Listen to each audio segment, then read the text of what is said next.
Hello students, welcome to the crash course. इस video में हम लोग क्लास 12 के पी ब्लॉक एलिमेंट्स को डिस्कस करेंगे। इंपॉर्टेंट क्वेश्चंस जो कि नीट में पूछे गए हैं। काफ़ी चांसेस होते हैं प्रीवियस ईयर्स क्वेश्चंस बार बार रिपीट होके आते हैं थोड़े से चेंजिंग के साथ, इसलिए काफ़ी इंपॉर्टेंस है। चलिए स्टार्ट करते हैं क्वेश्चन नंबर फर्स्ट से।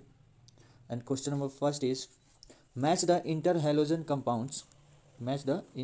Compounds of column 1 with geometry in column 2 and assign the correct code।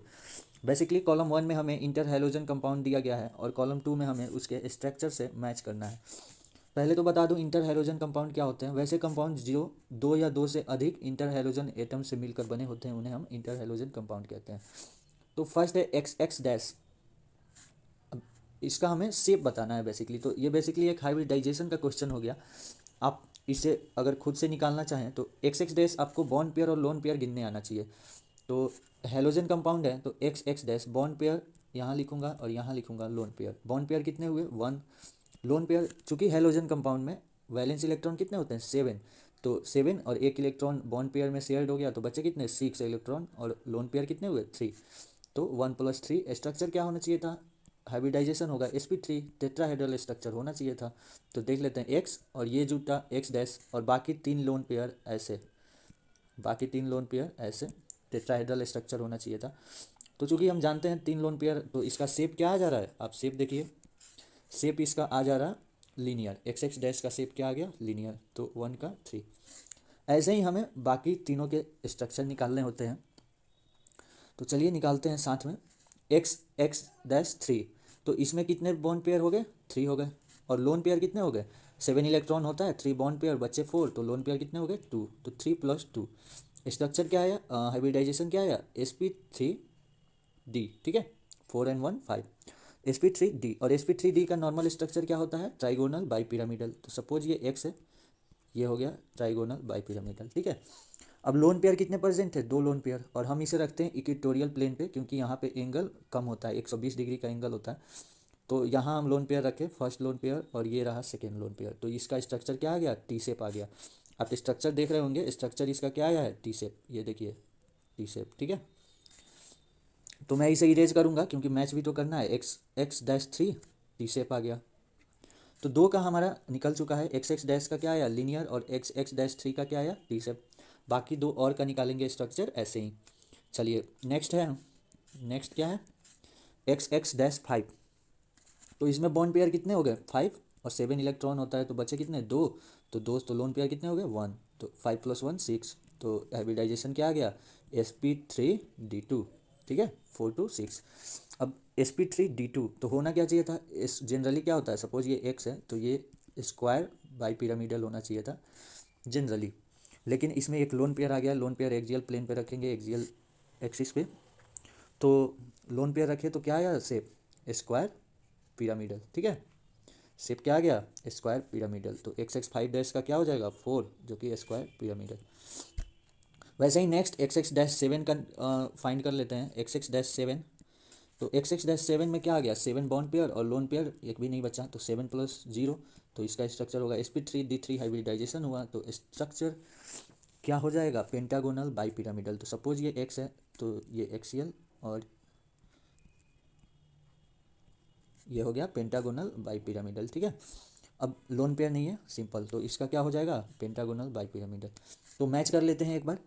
X X dash का आया था हमारा लीनियर, एक्स एक्स डैश 3 का आया था टी शेप, और एक्स एक्स डैश 5 का आया था स्क्वायर पिरामिडल। और इसका तो चलिए, ए का क्या है? 3। ए का 3, ए का क्या है? 3, बी का 1, सी का 4 एंड डी का 2। तो 3 1 4 2, करेक्ट आंसर क्या हो गया? ए।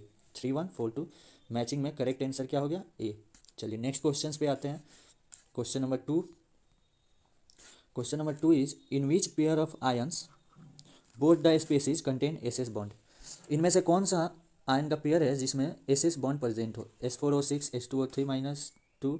ऐसे ही ये चारों ऑप्शन आप रीड करिए और अपना आंसर नोट डाउन करिए। पहले आप अपना आंसर नोट डाउन कर लीजिए कि इनमें से किस किस आयंस में एस बॉन्ड प्रेजेंट होगा। तो बेसिकली आप देखेंगे इसमें एक आप ट्रिक भी अपना सकते हैं। ऑक्सीजन जब तक कम रहता है, मिनिमम रहता है, तो एस एस बॉन्ड प्रेजेंट होता है। जैसे जैसे ऑक्सीजन इंक्रीज करते जाता है एस ओ बॉन्ड आते जाता है, या फिर एस ओ एस बॉन्ड।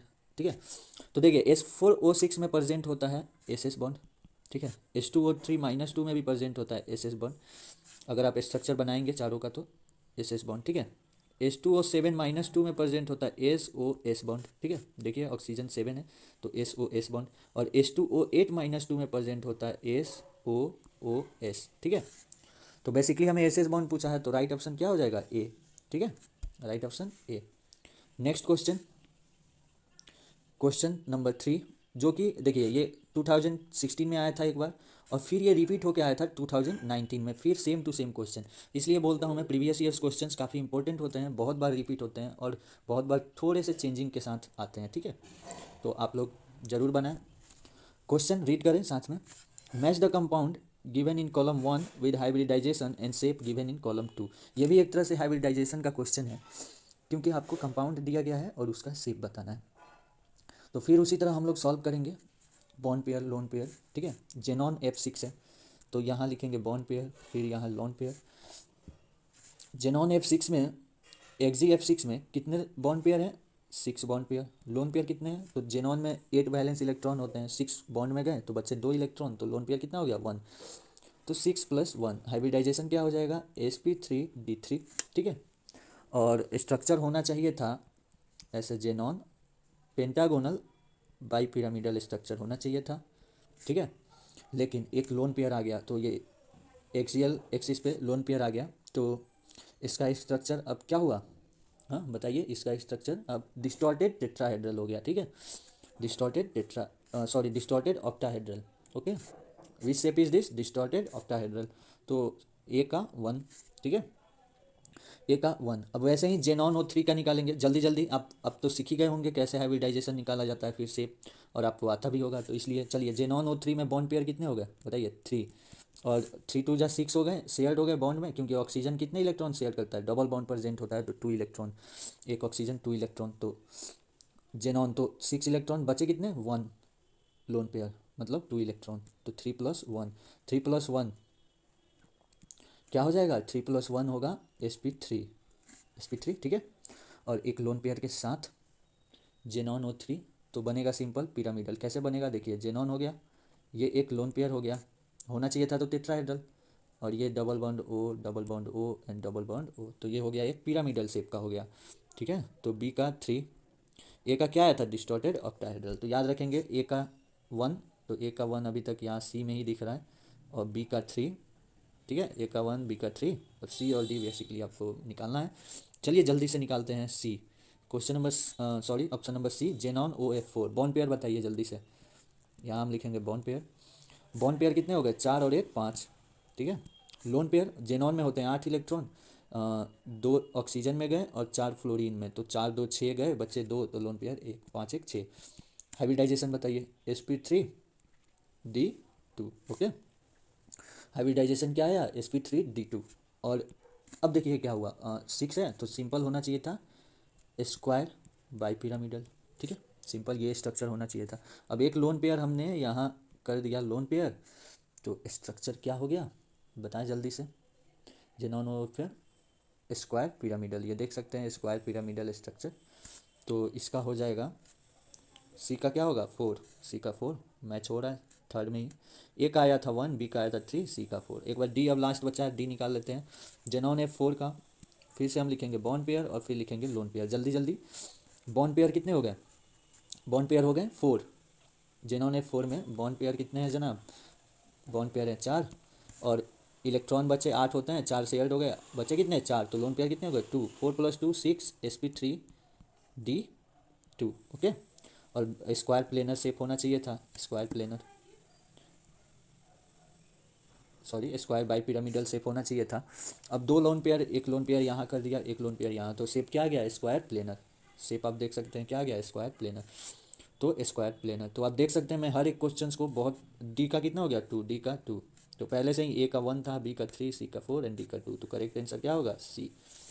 चलिए next question.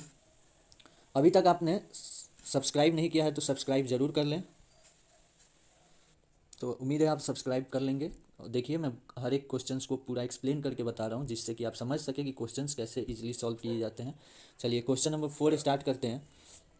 Which is correct statement which is even acids. तो नीचे एसिड्स के लिए कौन सा स्टेटमेंट करेक्ट है? फर्स्ट ऑप्शन है phosphinic acid is monoprotic acid while phosphonic acid is diprotic acid.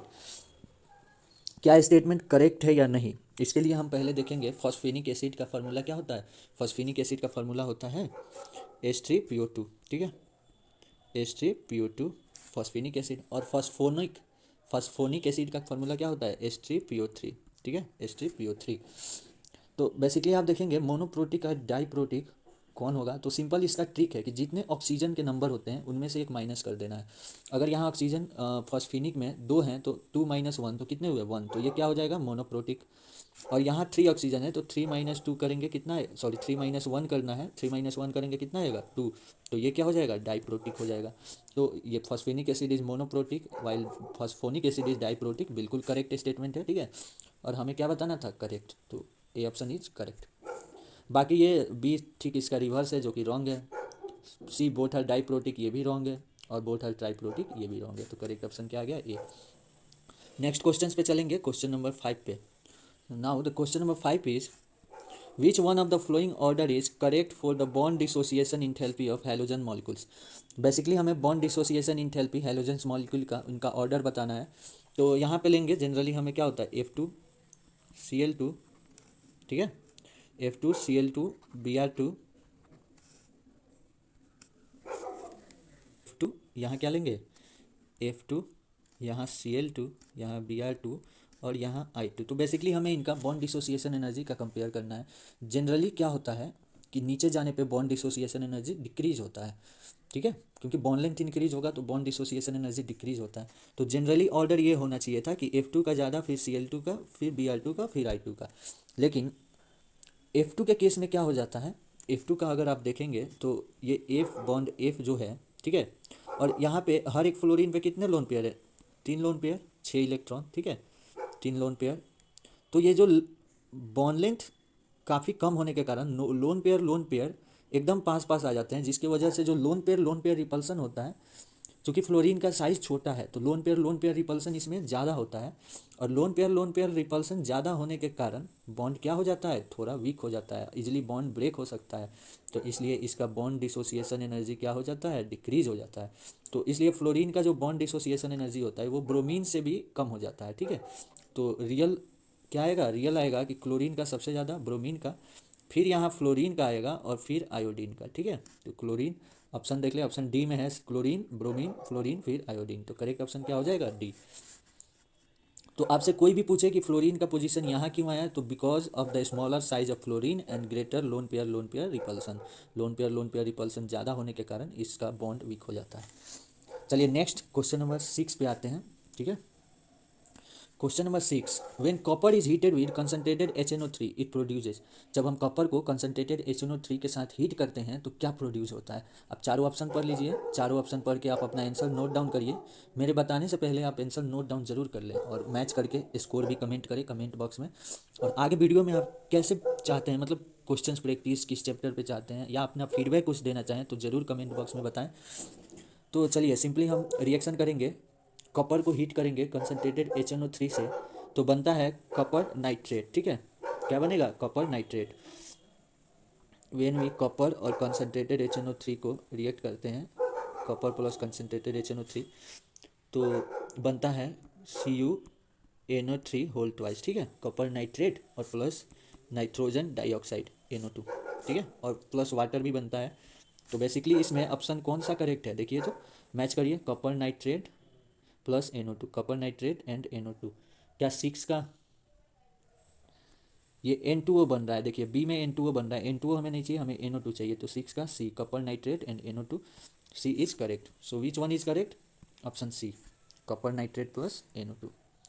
Next question, question number 7, among the following correct order of acidity is. Acidity का order बताना है, HClO2 HClO HClO3। ऐसे questions students जब भी आए तो simple एक तरीका हम अपनाते हैं, जब भी एसिडिक कैरेक्टर आए किसी एक हैलोजन के ऑक्साइड्स का, तो हम जनरली एक ही तरीका अपनाते हैं, क्या, एसिडिक कैरेक्टर डायरेक्टली प्रोपोर्शनल होता है ऑक्सीडेशन स्टेट के। तो ऑक्सीडेशन स्टेट जितना ही ज़्यादा होगा एसिडिक कैरेक्टर भी उतना ही ज़्यादा होगा। तो सिंपल हम निकाल लेते हैं। तो यहाँ देखिए Cl क्लोरीन का ऑक्सीडेशन स्टेट यहाँ पे क्या है +1, यहाँ पे +3, यहाँ पे +5 और यहाँ पे +7। तो आप देख सकते हैं ऑक्सीडेशन स्टेट इधर जाने पे इंक्रीज कर रहा है तो एसिडिटी भी इंक्रीज करेगा। तो बेसिकली ये करेक्ट ऑप्शन है डी। समझ गए होंगे आपको, basically acidic character directly proportional to oxidation state. Next question number 18। Question number 8, strong reducing behaviour of H3PO2 is due to. H3PO2 का जो स्ट्रॉन्ग रिड्यूसिंग बिहेवियर होता है वो किस कारण से होता है? आप ऑप्शन रीड करें। High electron gain enthalpy of phosphorus, high oxidation state of phosphorus, presence of 2 OH group and 1 pH bond, presence of 1 OH group and 2 pH bonds. तो बेसिकली फास्फोरस के ऑक्सी एसिड्स में हमें ये ध्यान रखना रहता है कि जिसमें pH बॉन्ड होता है वो रिड्यूसिंग एजेंट का काम करता है। तो जिसमें जितना ज़्यादा pH बॉन्ड उतना ही ज़्यादा रिड्यूसिंग एजेंट। तो पहले हम H3PO2 का स्ट्रक्चर बनाएंगे और देखेंगे कि H3PO2 में कितने क्या है, H3PO2 में कितने pH बॉन्ड है। ठीक है, तो इसका बेसिकली हम बनाएंगे स्ट्रक्चर। तो देखिए H3PO2,